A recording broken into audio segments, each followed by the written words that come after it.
Putok naman ang ulo ng isang rider matapos mabagok sa gutter nang sumemplang ang kanyang motorsiklo sa Quezon City. Ang rider, nakainom daw. May report si Jay Sabale.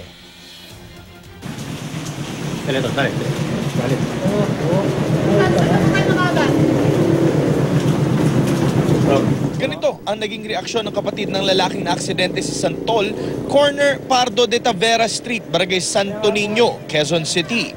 Mag-1:30 ng madaling araw.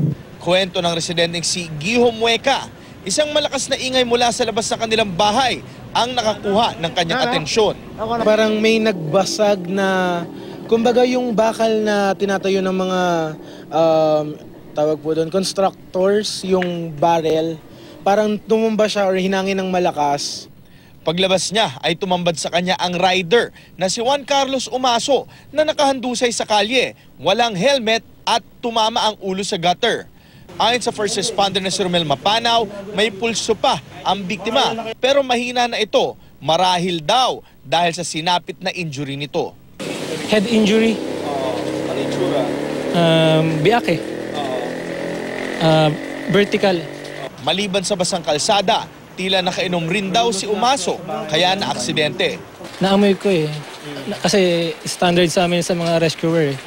Na amuyin muna yung mga re-respondihan namin.